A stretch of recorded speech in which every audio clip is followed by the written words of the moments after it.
फातिहा।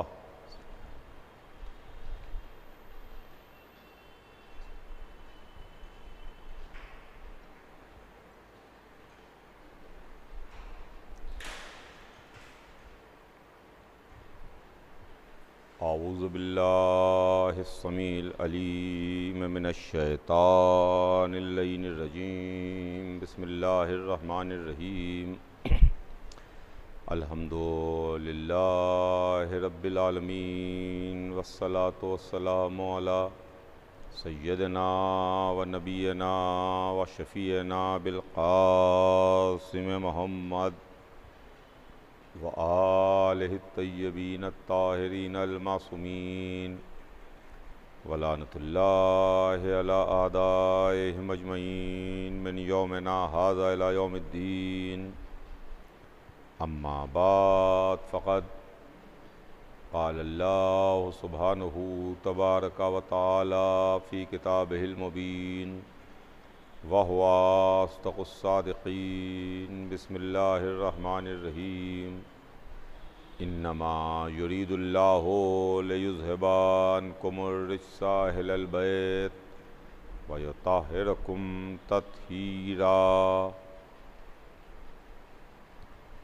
कायनात का खालिक व मालिक, इस कायनात को खल्क़ करने वाला, अपनी अज़ीम तरीन किताब कुरान मजीद में इरशाद फरमाता है कि यकीनन अहले बैत, अल्लाह ने ये इरादा कर लिया कि आपसे हर तरह के रिज़्क़ को दूर रखे, तमाम तरह की बुराइयों को दूर रखे और आपको पाक रखे इस तरह से कि जो पाक रखने का हक़ है। अज़ीज़ान गिरामी, वैसे तो ये आया मुबारका आया तत्हीर के नाम से मशहूर है और आया तत्हीर के नाम से दुनिया इस आयत को जानती है और पहचानती है। लेकिन इस आयत में जो एक लफ्ज़ आया वो लफ्ज़ अहले बैत है,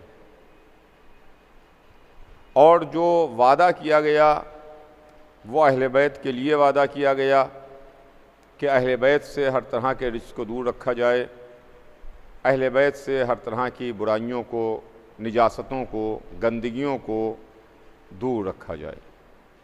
और अल्लाह ने इनको पाक किया, तो जिसको अल्लाह पाक करे अब उसके बारे में कुछ सोचना ही अबस है, उसके बारे में कुछ सोचना ही बेकार है।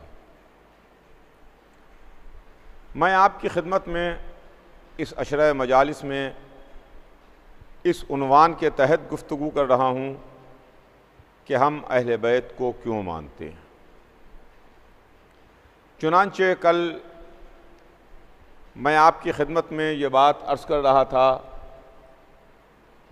कि अहले बैत ने हमको इस्लाम बताया, अहले बैत ने हमको मज़हब बताया, अहले बैत ने हमको दीन बताया, अहले बैत ने हमको कुरान बताया, अहले बैत ने हमको तफ़सीर कुरान बताई, अहले बैत ने हमको वाजिबात बताए, अहले बैत ने हमको मुहर्रमात बताए, अहले बैत ने हमारी हिदायत की, अहले बैत ने हमें सीधा रास्ता बताया, अहले बैत ने हमें बताया कौन सा रास्ता जहन्नम की तरफ जाता है, कौन सा रास्ता जन्नत की तरफ जाता है। इसलिए कि हमको भी तलाश है, हमको भी ढूंढना है, हमको भी फ़िक्र है, इसलिए कि हम दोराहे पर खड़े हुए हैं। हम दोराहे पर खड़े हैं, एक रास्ता जहन्नम की तरफ जा रहा है, दूसरा रास्ता जन्नत की तरफ जा रहा है। अब पता नहीं कौन सा रास्ता हमें लेके जहन्नम की तरफ चला जाए और कौन सा रास्ता हमें लेके जन्नत की तरफ चला जाए। इसके लिए रहनुमाई अहले बैत ने की। अहले बैत ने हमें बताया कि देखो ये रास्ता जहन्नम की तरफ जाता है, ये रास्ता जन्नत की तरफ जाता है। दो रास्तों के अलावा कोई तीसरा रास्ता नहीं है। अपने तमाम सुनने वालों की खिदमत में मैं बहुत तवज्जो के साथ ये अर्ज़ करना चाहता हूँ कि देखिए कोई तीसरा रास्ता नहीं है। दो रास्ते हैं, एक रास्ता जहन्नम की तरफ जाता है, एक रास्ता जन्नत की तरफ जा रहा है। अगर यकीन ना आए, अगर यकीन ना आए तो मेरे साथ सन 61 हिजरी में करबला चलिए और मैं करबला में आपको दो रास्ते दिखाता हूं कि करबला में पता चल जाएगा कि कौन सा रास्ता किधर जाता है। वैसे तो चौक और चौराहा भी है, जिसको हमारे यहाँ चौक या चौराहा कहते हैं, कि साहब चार रास्ते हैं, एक इधर जा रहा है, एक उधर जा रहा है, ईस्ट की तरफ जा रहा है, दूसरा वेस्ट की तरफ जा रहा है, एक नॉर्थ की तरफ जा रहा है, एक साउथ की तरफ जा रहा है। 6 रास्ते हैं, 7 रास्ते हैं। इसी बम्बई शहर में 7 रास्ता भी है, 7 रास्ते, 7 रास्ते। तो 4 रास्ते हों, 6 रास्ते हों, 7 रास्ते हों, मुझे उससे कोई बहस नहीं है, लेकिन आखिरत में 2 ही रास्ते हैं। इंसान के वास्ते सिर्फ 2 रास्ते हैं, एक रास्ता जहन्नम का रास्ता है, एक रास्ता जन्नत का रास्ता है। करबला में, तपते हुए सहरा में, डेजर्ट और रेगिस्तान में, यहाँ भी 2 ही रास्ते थे, 2 ही तबके थे, 2 ही ग्रुप थे, 2 ही नज़रिए थे, 2 ही तरह के अफराद थे। करबला में कोई गैर मुस्लिम नहीं था, करबला में कोई काफिर नहीं था, करबला में कोई मुशरिक नहीं था, करबला में कोई यहूदी या ईसाई या मजूसी नहीं था।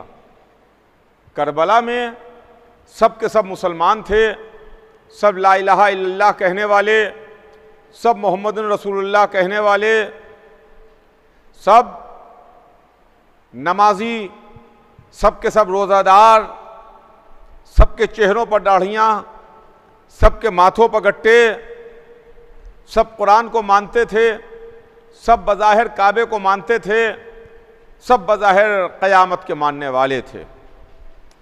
यानी जो इनके चेहरों पर बोर्ड लगा हुआ था, जो इनके चेहरे नज़र आ रहे थे, वो खालिस मुसलमानों वाले, जहाँ पर नमाज़ें भी हैं, रोज़े भी हैं, हज भी हैं, कुरान भी है, तिलावत भी है, काबा भी है। लेकिन फिर जब सब एक हैं, सब नमाजी, सब रोज़ादार, सब हाजी, सब अल्लाह को मानने वाले, सब रसूल अल्लाह को मानने वाले, सब के सब क़यामत के कायल, तो फिर 2 अलग अलग क्यों हैं? 2 अलग अलग खेमे क्यों लगे हुए हैं? 2 अलग अलग तरह के लोग क्यों अलग अलग बैठे हुए हैं? सबको एक साथ में रहना चाहिए था, सबको एक खेमे में बैठना चाहिए था, सबको एक छत के नीचे आना चाहिए था। ये अलग अलग क्यों हैं? तवज्जो चाहूँगा अज़ीज़ान गिरामी, करबला में हमको पता चलेगा, करबला ने हमको बताया कि देखो रास्ते 2 हैं, एक रास्ता जहन्नम का रास्ता है, एक रास्ता जन्नत का रास्ता है, एक रास्ता दोज़ख का रास्ता है, एक रास्ता जन्नत का रास्ता है। सब ला इलाहा इल्लल्लाह कहने वाले, सब मोहम्मदुर रसूलुल्लाह कहने वाले, सब काबे को मानने वाले, सब कुरान को मानने वाले, सब नमाजी, सब रोज़ादार, सब हाजी, सब मुसलमान, तो फिर एक छत के नीचे क्यों नहीं आ गए?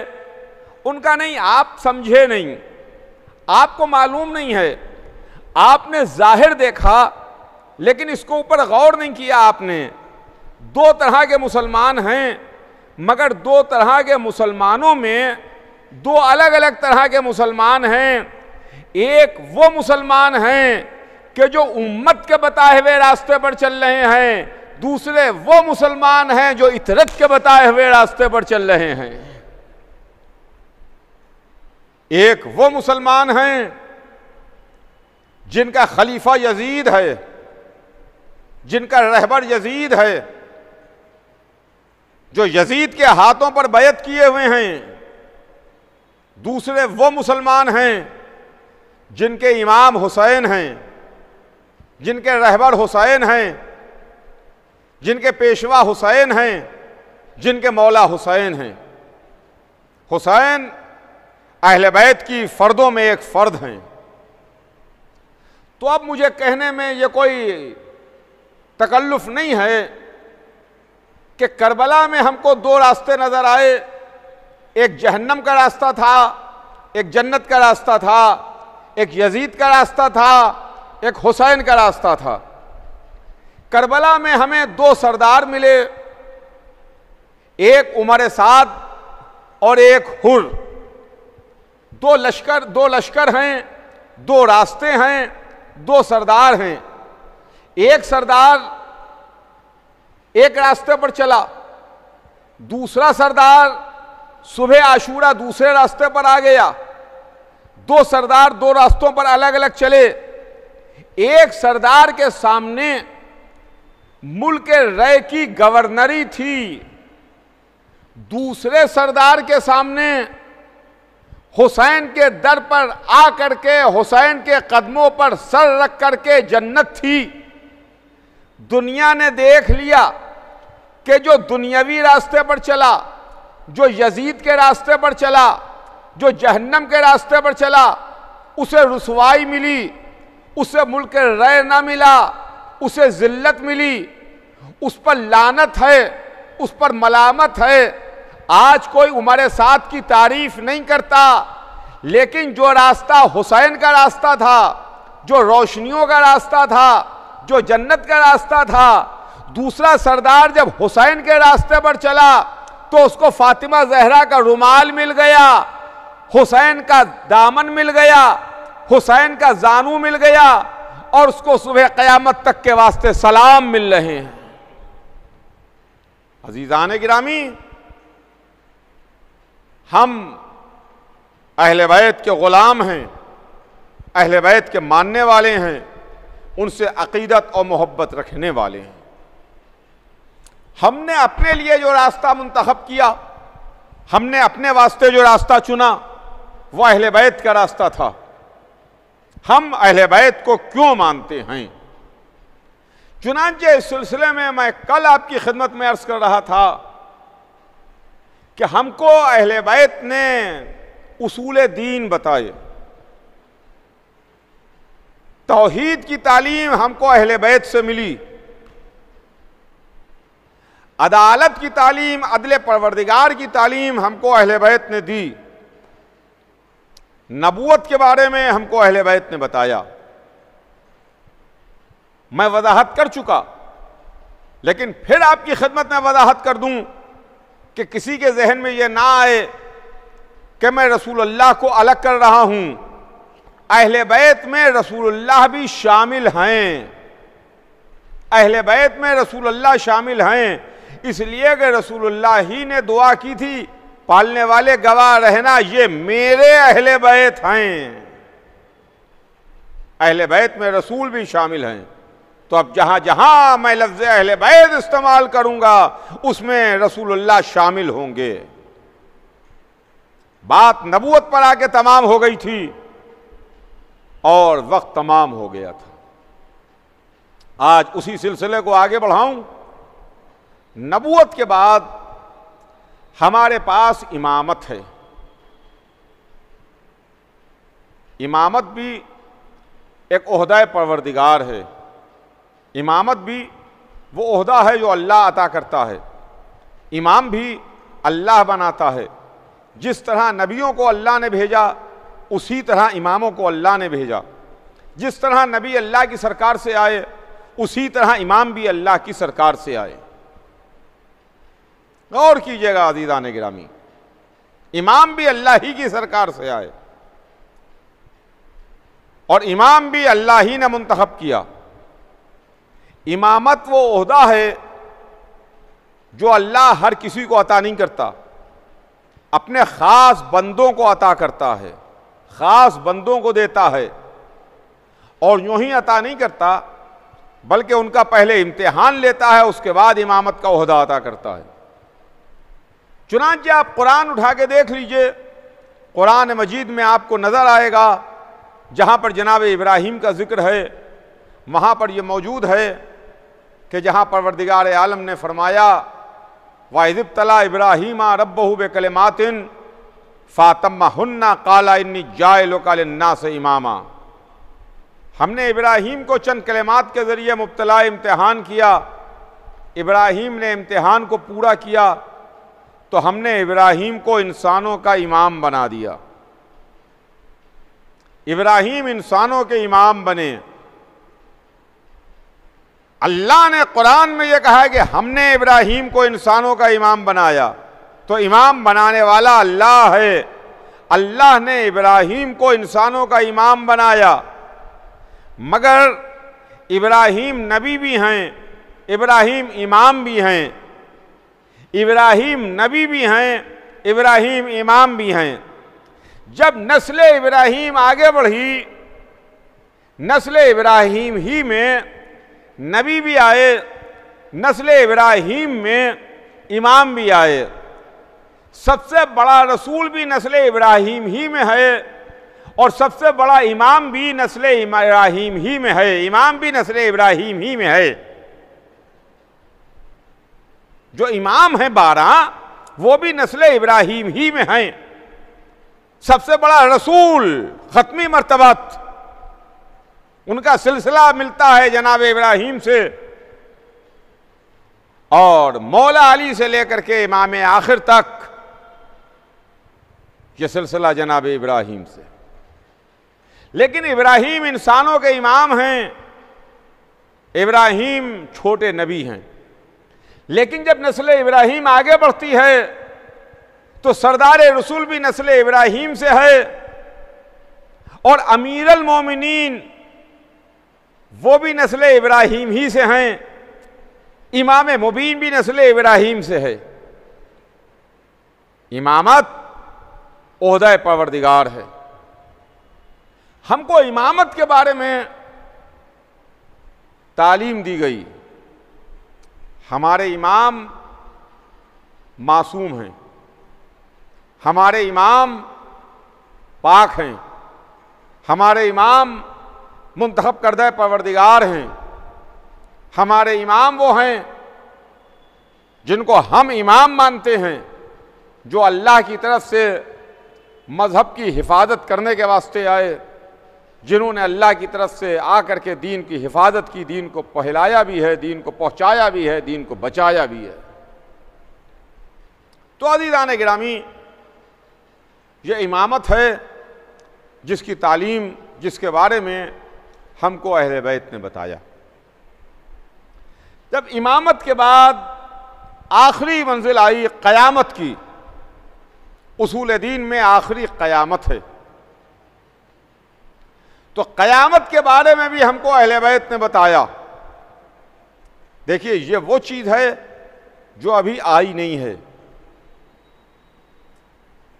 नबूवत आई, आखिरी रसूल आ करके हमारे दरमियान से रुखसत हो गया। इमाम तशरीफ़ लाए, 11 तशरीफ़ लाए जिनको शहीद कर दिया गया। 12वां आया जो हुक्म खुदा से आज भी जिंदा है, हिजाब गैब में है, मगर क़यामत अभी नहीं आई है। क़यामत के बारे में हमको बताया गया, क़यामत के बारे में हमको रसूल ने बताया, क़यामत के बारे में हमको मज़हब ने बताया, क़यामत के बारे में हमको कुरान ने बताया। चुनांचे कुरान कहता है बिस्मिल्लाहिर्रहमानिर्रहीम, फ़इज़ा ज़ुल्ज़िलतिल अर्ज़ु ज़िल्ज़ालुहा, वो दिन जिस दिन ज़मीन ज़ोर से हिला दी जाएगी, कस के ज़मीन को हिला दिया जाएगा। सुनिए, क़यामत का तज़किरा है, जिस दिन ज़मीन को कस के हिलाया जाएगा। जब ज़ोर से हिलाई जाएगी तो एक इंसान ज़मीन पर हाथ रख के कहेगा कि ज़मीन तुझे क्या हो गया है। वक़ाल इंसानो मा लहा, एक इंसान ज़मीन पर हाथ रख के कहेगा तुझे क्या हो गया है, तो ज़मीन बोलने लगेगी, ज़मीन गोया होगी, ज़मीन अपने दिल के हाल बयान करना शुरू करेगी उस इंसान से जो ज़मीन पर हाथ रख के ज़मीन से कहेगा कि तुझे क्या हो गया है। ज़मीन बोलने लगेगी। अज़ीज़ान गिरामी, यह मंजर अभी रूनुमा नहीं हुआ। कुरान कह रहा है कि यह ज़मीन कस के हिला दी जाएगी।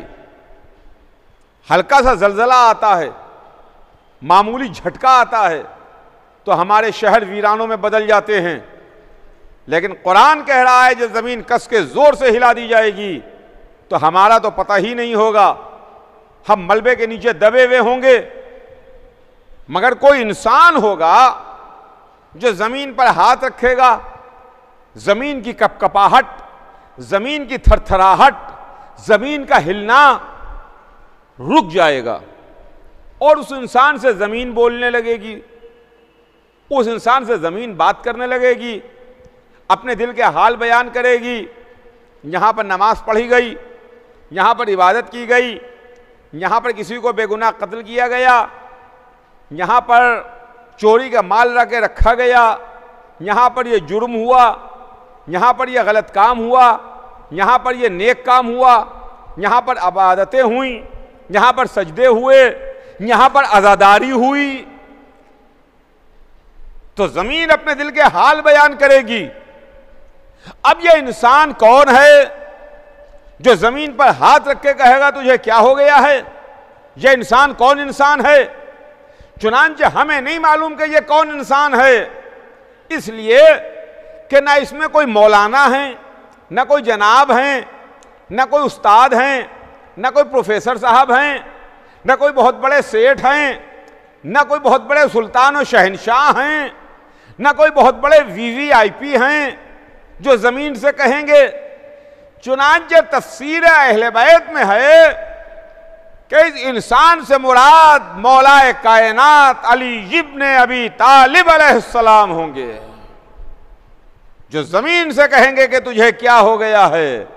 ज़मीन अपने दिल के हाल बयान करेगी। अब समझ में आया कि हम अली को अबू तुराब क्यों कहते हैं, अली अबू तुराब क्यों कहलाते हैं। हाँ अज़ीज़ान गिरामी, अहले बैत ने हमको उसूल दीन बताए, अहले बैत ने हमको अल्लाह के बारे में बताया, अहले बैत ने हमको क़यामत के बारे में बताया। उसके बाद तारीख आगे बढ़ती है। मजहब में उसूल दीन के बाद जो दूसरी चीज आती है वो फुरूअ दीन है।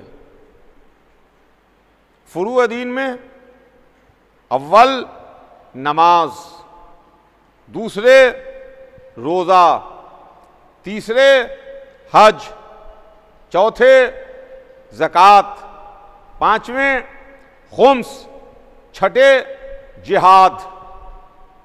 ये फुरूअ दीन हैं जिसमें अव्वल नमाज है। अव्वल नमाज है। बेशक मैं कल की मजलिस में अर्ज कर चुका कि नमाज का तरीका और सलीका हमको अहले बैत ने बताया। हम नमाज पढ़ते हैं मगर हमारे दिल में खौफ नहीं होता। जब अली नमाज पढ़ते थे तो उनके दिल में खौफ खुदा होता था, हाथ पैरों में राशा होता था। लेकिन एक नमाजी ऐसा भी था, एक नमाजी ऐसा भी था कि जिसने दोनों तरफ रसूल के साथ रुख करके नमाज पढ़ी। अल मुसल्ली मान नबी इला क़िबलतैन, ये अली हैं जिन्होंने दो क़िबलों की तरफ रुख करके रसूल के साथ नमाज पढ़ी। आपको मालूम है कि पहले जो रुख होता था, जो पहला क़िबला था, वो बैतुल मुक़द्दस था। सरकार रिसालत बैतुल मुक़द्दस की तरफ रुख करके नमाज पढ़ते थे। आज काबे की तरफ रुख करके नमाज होती है, लेकिन शुरू में इब्तिदा में बैतुल मुक़द्दस की तरफ रुख करके नमाज होती थी। रसूल नमाज पढ़ रहे हैं, रसूल के पीछे अली हैं जो पीछे नमाज पढ़ रहे हैं। रसूल का रुख बैतुल मुक़द्दस की तरफ है कि ऐसे आलम में, ऐसी कैफियत में, ऐन नमाज के आलम में जनाब जिब्राइल तशरीफ लाए और रसूल की खिदमत में हाजिर होकर कहा कि अल्लाह ने बात तोहफ़े दुरूद और सलाम के कहलवाया है कि आप क़िबले का रुख तब्दील कर दीजिए, अब बैतुल मुक़द्दस से काबे की तरफ अपना रुख मोड़ लीजिए। बैतुल मुक़द्दस से काबे की तरफ आपका रुख मुड़ जाए। हुक्म आया था, रसूलुल्लाह ने फौरन हुक्म की तामील की। रसूल ने अपना रुख मोड़ा, ऐन नमाज के आलम में बैतुल मुक़द्दस की तरफ से काबे की तरफ रुख हो गया। अभी तक क़िबला अव्वल बैतुल मुक़द्दस की तरफ रुख करके नमाज पढ़ रहे हैं। तवज्जो चाहूंगा दीदान गिरामी, मेरी तरफ ध्यान रखिएगा कि बैतुल मुक़द्दस की तरफ रुख करके नमाज पढ़ रहे हैं। जिब्राईल अमीन रसूलुल्लाह की खिदमत में आए हैं।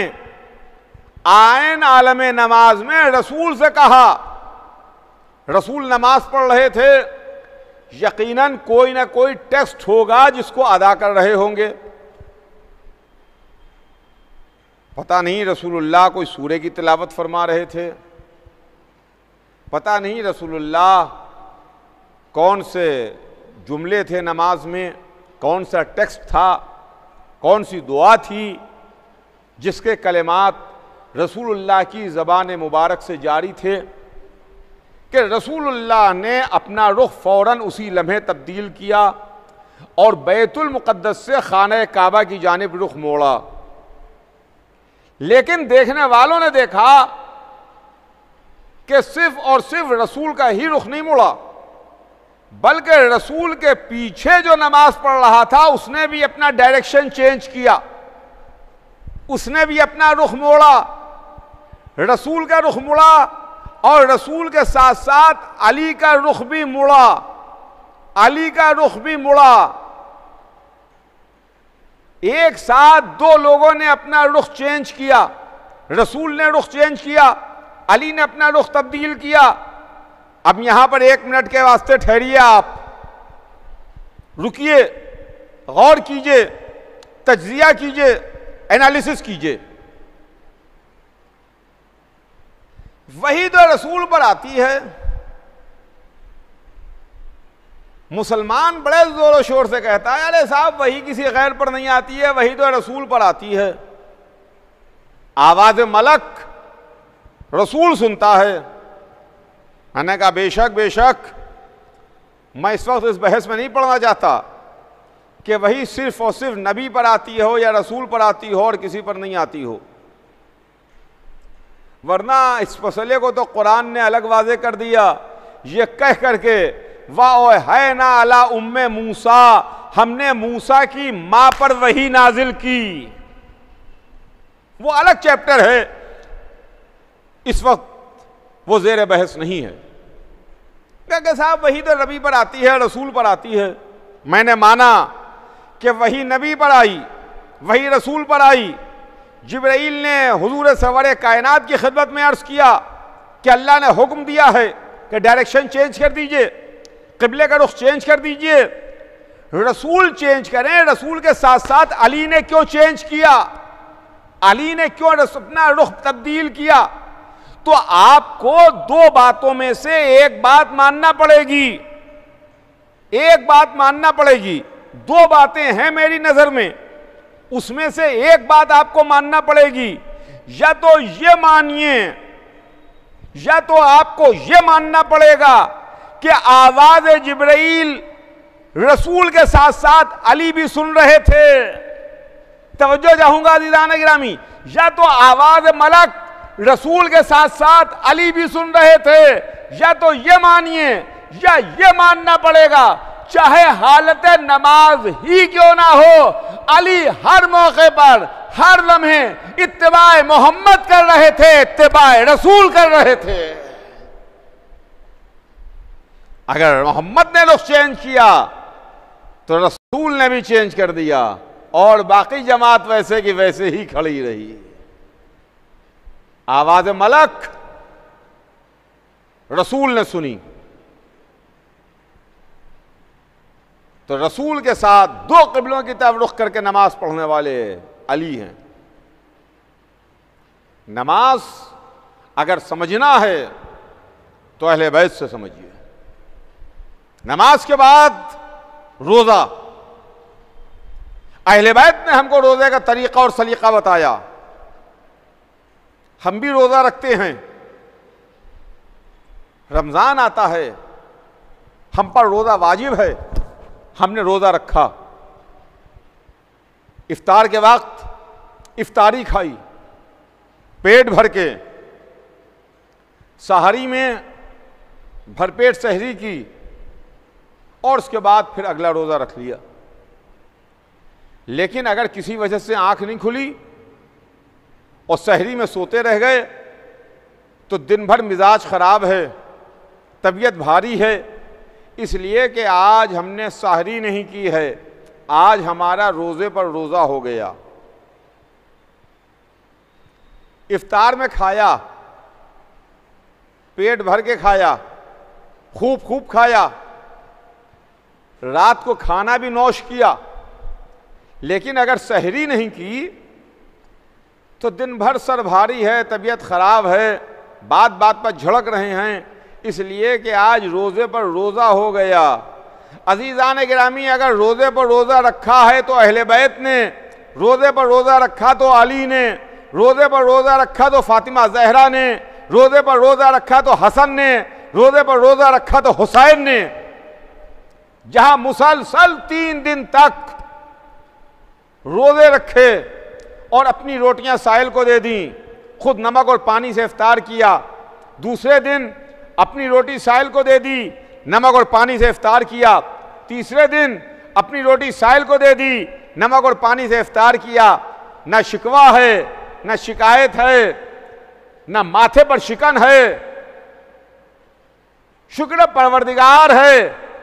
3 दिन तक रोजों पर रोजे रख करके अपनी रोटियां मिस्कीनों, यतीमों, असीर को देके शुक्र के सजदे किए। अल्लाह को इन अहले बैत के रोजे इतने पसंद आए कि इसके बदले में इन्हें जन्नत और हरीरे जन्नत का मालिक बना दिया। जन्नत और हरीरे जन्नत का मालिक बना दिया। रोजे अगर समझना है तो दरे अहले बैत पर आओ, नमाज समझना है तो दरे अहले बैत पर आओ। हम अहले बैत को क्यों मानते हैं? हमसे कोई पूछे, हमसे कोई सवाल करे, आओ हमसे पूछो, सवाल करो कि तुम अहले बैत को क्यों मानते हो। हम बताएंगे कि हम अहले बैत को क्यों मानते हैं। हमने गैरों को क्यों नहीं माना है, हमने अहले बैत को क्यों माना है। जिनके कैरेक्टर, जिनकी जिंदगियां बेदाग हैं, जहां आयत तथीर का हिसार मौजूद है, जिन्होंने दुनिया में आकर के कुछ दुनिया से हासिल नहीं किया है, दुनिया से कुछ लिया नहीं है, दुनिया को दिया है, दुनिया को बांटा है, दुनिया को तकसीम किया है, दुनिया में आके लुटाया है। वरना इनके इख्तियार का आलम यह है कि अगर ये ठोकर मारें तो सोने की नहर जारी हो जाए, अगर ये हाथ धो दें तो हाथों का धोवन जवाहर बन जाए। यह अहले बैत है, खुदा की कसम, यह अहले बैत की मंजिल है। रोजे की तालीम हमको अहले बैत ने दी, हज के बारे में हमको अहले बैत ने बताया, हज का सलीका तरीका हमको अहले बैत ने बताया। बेशक बेशक हज एक बहुत बड़ी इस्लामी इबादत है। हज फुरूदीन में है। हजारों बरस पहले एक वाकया हुआ। हजारों बरस पहले एक मां अपने प्यासे बच्चे की तलाश में पानी के लिए दौड़ती रही, परेशान होती रही, ढूंढती रही। उसकी याद में बाप अपने बेटे को ख्वाब में देखी हुई बात पर अमल करने के लिए लेकर के गया, उसकी याद में आज हज मनाया जाता है। और दुनिया भर के मुसलमान खिंच के खाने काबा में आते हैं और दुनिया भर के मुसलमान खाने काबा में आके उस अजीम फरीदे को अदा करते हैं जिस फरीदे का नाम हज है। आइए, अपना मुल्क छोड़िए, अपना शहर छोड़िए, अपना इलाका छोड़िए और इसी के साथ साथ खतरा भी मोल लीजिए। देखिए, बहुत बड़ी बात आपकी खिदमत में अर्ज कर रहा हूं, इसी के साथ साथ खतरा भी मोल लीजिए, इसलिए कि हज में बहुत बड़ा खतरा है। लाइफ का रिस्क तो है हज में, इससे तो कोई इनकार नहीं कर सकता। इसलिए कि बराबर हर 2-4 साल के बाद इस तरह की खबरें आती हैं अखबारात में और टीवी पर दिखाई जाती हैं कि हज में भगदड़ हो गई, स्टैम्पीड हो गया, लोग दब गए, कुचल गए, इतने हाजी जाबाहक हो गए, इतने हाजी अल्लाह को प्यारे हो गए। हज में होता है कि नहीं? वो वाजिब अमल हैं जिनके बगैर हज हो ही नहीं सकता, मुकम्मल ही नहीं। उनको अदा करना भी ज़रूरी है, लाइफ का रिस्क भी ज़रूरी है। लाइफ को रिस्क है मगर वो अमल अंजाम दिया जाएगा। शैतान को पत्थर मारना ज़रूरी है, भगदड़ हो गई।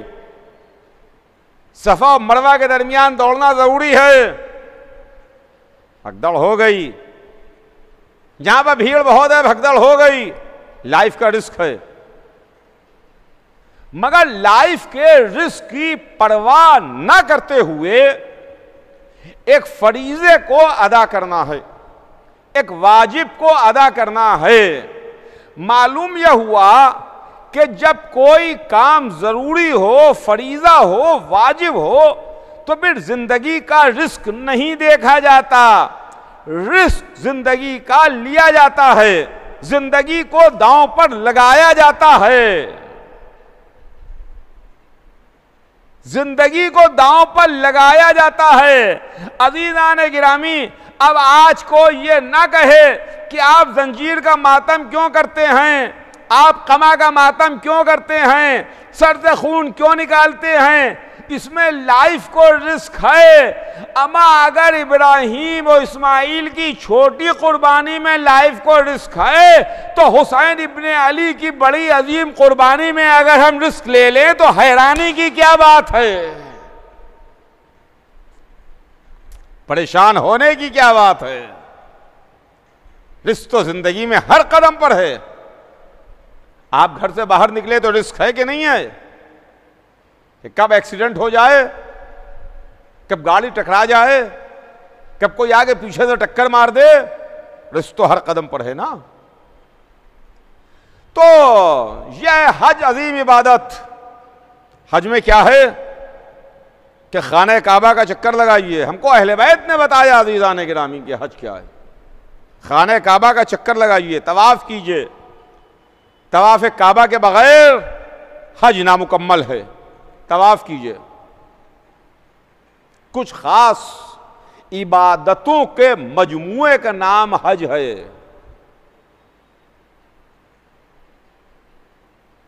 कुछ खास इबादतों के मजमूए का नाम हज है। सफ़ा और मरवा के दरमियान क़याम अरफात, मिना वगैरह वगैरह, ये हज के अरकान में हैं। मगर उसमें कहीं पर दौड़ना है, कहीं सर मुंडाना है, कहीं कुर्बानी करना है, कहीं जाके शैतानों को पत्थर मारना है, कहीं पर जाके क़याम करना है एक रात। ये सारी की सारी चीज़ों के साथ साथ एक मामला ये भी है कि आप एक घर का तवाफ़ कीजिए, एक घर का चक्कर लगाइए, खाने काबा का तवाफ़ कीजिए। जब तक कि आप काबे का तवाफ ना कीजिएगा तब तक आपका हज मुकम्मल नहीं होगा। हज अधूरा रह जाएगा अगर काबे का तवाफ ना किया। तो मैंने उलमा इस्लाम से कहा, हाजी हजरात से कहा, ए हुज्जाज किराम, ए उलमा इस्लाम, ये क्या कर रहे हैं आप? क्या आप एक खाली मकान है उसका तवाफ करा रहे हैं? एक खाली घर है उसका तवाफ करा रहे हैं? उसका तवाफ हो रहा है? कि आपको मालूम नहीं है ये मकान आम मकान नहीं है, ये घर आम घर नहीं है, ये अल्लाह का घर है, बैतुल्लाह है, अल्लाह का घर है। तो अल्लाह के घर का तवाफ हो रहा है। तो मैंने सवाल किया, क्या अल्लाह हज के ज़माने में अपने घर में आ जाता है, काबे में आगे क़याम करता है, काबे में आगे कुर्सी पर बैठता है? तो उनका नहीं भाई, ऐसी बात नहीं है, काबे में नहीं आता, तवाफ नहीं करता, वो कुर्सी पर नहीं बैठता। अल्लाह तो हर जगह है, काबे के अंदर भी है, काबे के बाहर भी है। तो फिर काबे का तवाफ कैसा? कहा नहीं नहीं, बैतुल्लाह है, अल्लाह का घर है।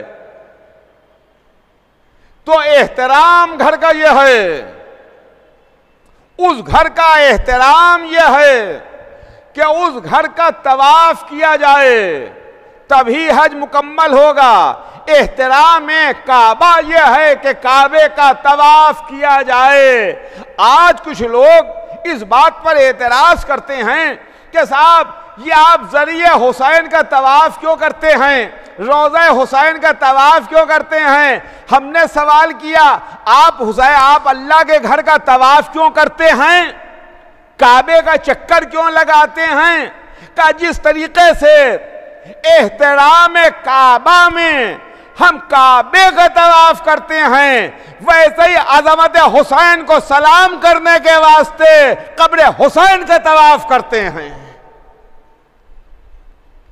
रोज़ा हुसैन का तवाफ करते हैं।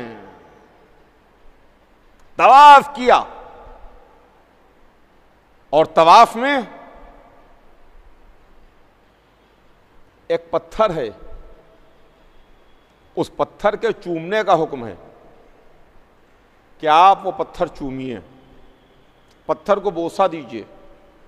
अगर करीब से हैं तो आप अपना दहन ले जा करके उससे चूमिए, अगर आप दूर हैं तो अपने हाथ का इशारा करके उससे चूमिए। आपने इशारा किया हाथ का और हाथ का इशारा करके अपना हाथ चूम लिया, गोया आपने पत्थर चूम लिया। आपने हजर अस्वद को बोसा दे दिया, वो काबे में नस्ब है, काबे में लगा हुआ है, काला पत्थर है, ब्लैक स्टोन है। मैंने उलमा इस्लाम से सवाल किया कि पालने वाले, ये मेरी समझ में नहीं आता, इस्लाम तो बुत परस्ती मिटाने के वास्ते आया है, बुत परस्ती मिटाने के वास्ते आया है, ये क्या पत्थर चूमाया जा रहा है? क्या पत्थर को चूमो, करीब हो तो मुंह से चूमो, दूर हो तो हाथ का इशारा करके चूमो, ये चूमना कैसा? तो उन्होंने कहा कि आप समझे नहीं, ये पत्थर आम पत्थर नहीं है, ये स्टोन आम स्टोन नहीं है, ये जन्नत का पत्थर है, जन्नत से आया हुआ पत्थर है। अच्छा, अगर कोई जन्नत से पत्थर आ जाए तो उसका एहतराम यह है कि उसे चूमा जाए, उसे बोसा लिया जाए। तो अगर पत्थर जन्नत का हो तो उसका चूमना जरूरी है। तो जो जन्नत के जवानों का सरदार हो, जिनके लिए रसूल ने कहा हो कि अल हसन वल हुसैन सैयदा शबाब अहले जन्ना, हसन हुसैन सरदार हैं जवानान अहले जन्नत के। हज हमको अहले बैत ने बताया, रसूल ने हज करके बताया और इमामों ने हमको हज की तालीम दी, कैसे हज किया जाए, कैसे काबे में दुआएं पढ़ी जाएं, कैसे इबादत की जाए, इसकी तालीम हमको हमारे आइम्मा के ज़रिए से। तो हज, इसके बारे में हमको अहले बैत ने बताया। चौथे हज के बाद ज़कात की मंजिल है। ज़कात में बेशक जो ज़कात अहले बैत ने निकाली, जो ज़कात अहले बैत ने दी, क्या कहना उस ज़कात का। दुनिया में बड़े बड़े राजा बादशाह गुज़रे, बड़े बड़े शहंशाह गुज़रे, एक से एक अमीर, बड़े बड़े पैसे वाले, एक से एक ज़कात निकालने वाले, लेकिन क्या कहना उस ज़कात अदा करने वाले का जिसने हालत रुकू में साइल को इस तरीके से अंगूठी दे दी कि कुरान में मधा आ गई, कुरान में आयत आ गई और यह कह दिया गया कि इसने तो ज़कात दी है, यह इसकी ज़कात है। ज़कात का सलीका हमको अहले बैत ने बताया। उसके बाद पांचवें खुम्स है। फुरूए दीन में खुम्स, खुम्स में भी अहले बैत का एक शेयर है, अहले बैत का एक हिस्सा है। जो माल है, जो हमारी सेविंग है, जो हमारी बचत है साल भर की, उसका 1/5, उसका 5वां हिस्सा जो खुम्स है, उसमें अहले बैत का शेयर है, अहले बैत का हिस्सा है। अहले बैत को हाजत नहीं है, अहले बैत को ज़रूरत नहीं है। ये तो वो हैं जो मुल्क सुलेमान के बराबर ज़कात निकालते हैं, ये वो हैं जो जन्नत और हरीर जन्नत के मालिक हैं। लेकिन यह हमारे ही वास्ते इंतज़ाम किया गया है कि देखो उनके नाम पर शेयर निकालना, और जब आफताब इमामत पर्दे में चला जाए तो उनके नायब के हुक्म से उस दौलत को, उस पैसे को खर्च करो। आज कितने बड़े बड़े मजहबी काम हो रहे हैं। दुनिया भर में चलने वाले मदारिस जहाँ पर मज़हब की तालीम दी जाती है, फ़िक़्ह अहले बैत की तालीम दी जाती है, मसाजिद हैं, इमाम बाड़े हैं, वग़ैरह वग़ैरह, और तमाम काम जो तलबा तालीम हासिल कर रहे हैं। हमारे वो जो हौज़ात हैं नजफ़ में और क़ुम में, ये सब कहाँ से चल रहे हैं? खुम्सी के पैसे पर तो है। दुनिया भर में जो इजाज़े तकसीम होते हैं, बड़े बड़े काम हो रहे हैं, खुम्सी के पैसे पर तो हैं। ये सारे काम किसकी दौलत पर हो रहे हैं? यानी ये इमाम ही का पैसा है जिसके ज़रिए से आज दुनिया चल रही है और काम हो रहा है। खुम्स के बाद मंजिल जिहाद की है। जिहाद, जिहाद को आज मुसलमानों ने बदनाम कर दिया।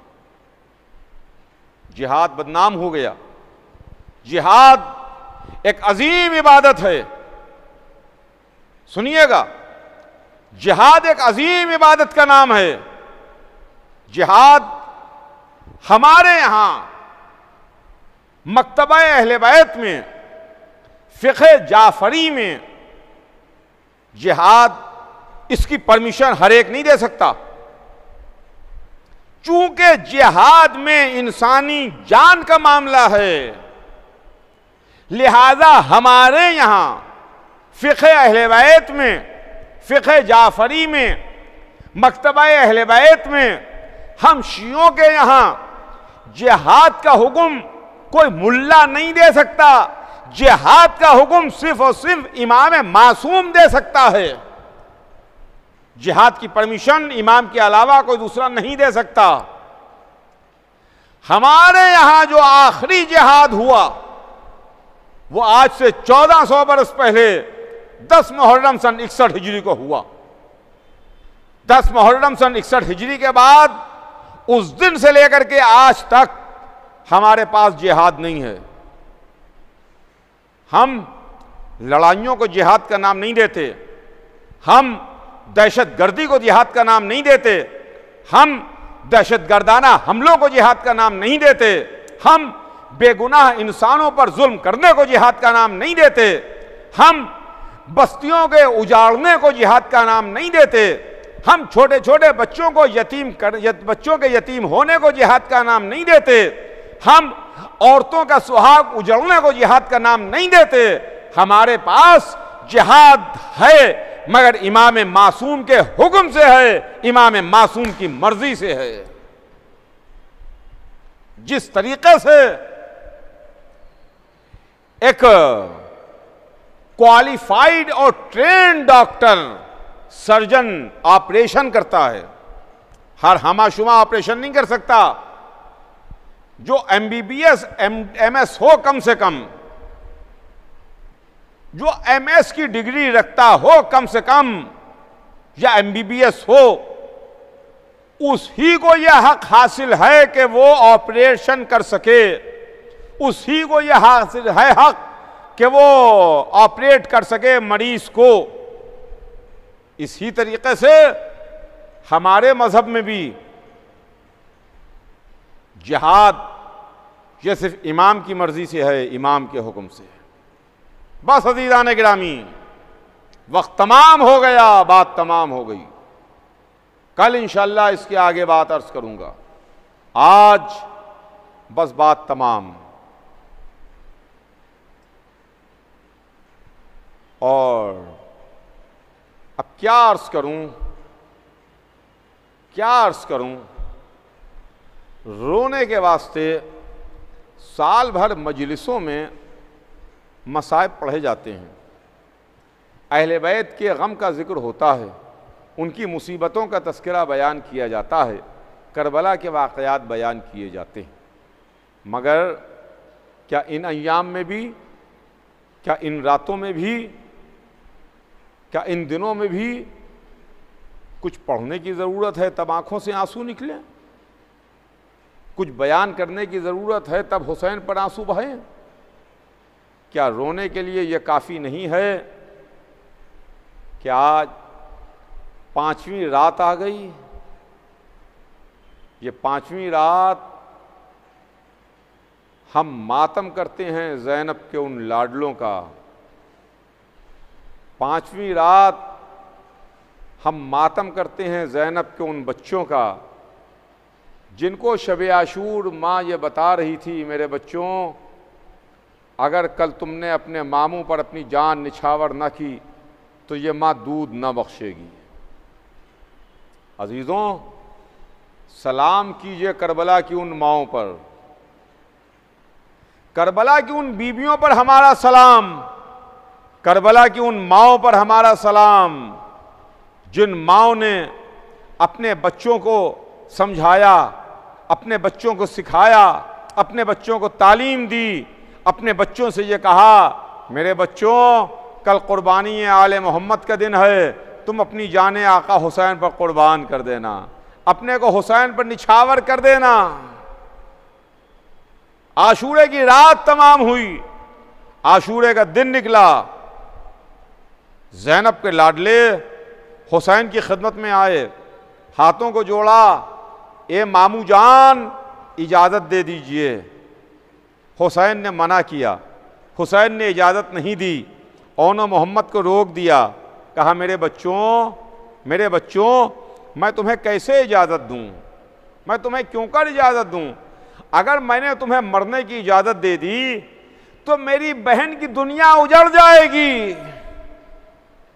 लीजिए पसे पर्दा से बीबी की आवाज़ आई, बीबी खड़ी हुई थी, कह रही थी, ए मेरे भैया, ए मेरे भैया, ये दोनों बच्चे अगर आप पर कुर्बान हो जाएं तो आपकी बहन रोज़ महशर आपकी वालिदा के सामने सुरखरू होगी। हुसैन ने इजाज़त दी और मोहम्मद को इजाज़त मिली, दोनों शहजादे हुसैन से इजाज़त लेके माँ को सलाम करके मख्तल में आए। तेजी से घोड़ा दौड़ाते हुए मख्तल में पहुंचे। बहादुर दादा के बहादुर पोते, बहादुर नाना के बहादुर नवासे, जो दधियाल से भी विरसे में शजात लिए हुए थे, ननिहाल से भी विरसे में शजात मिली थी, इधर से भी शजात का विरसा, उधर से भी शजात का विरसा। बहादुर दादा, बहादुर नाना मैदान में दूर तक लड़ते हुए चले गए, तलवार चला रहे थे, दुश्मनों को तहतीक कर रहे थे। एक मर्तबा लड़ते लड़ते वो शहजादे कहां तक लड़ते कि एक मर्तबा हुसैन के कानों में आवाज आई, ए आका मेरा आखिरी सलाम कबूल कीजिए, ए मामू मेरी मदद को आइए। लीजिए, हुसैन ने वो आवाज सुनी, तेजी से हुसैन चले, अब्बास और अली अकबर साथ साथ चले। दुश्मन इन जवानों को, शेरों को देख करके भागा। अब जो देखा तो ओनो मोहम्मद दुनिया से सिधार चुके थे। ये दोनों शहजादे दुनिया में नहीं थे। ज़ैनब के बाग के फूल मुरझा चुके थे, अब वो फूल दुनिया में नहीं थे। दुनिया के फूल जन्नत में जाके खिल रहे थे।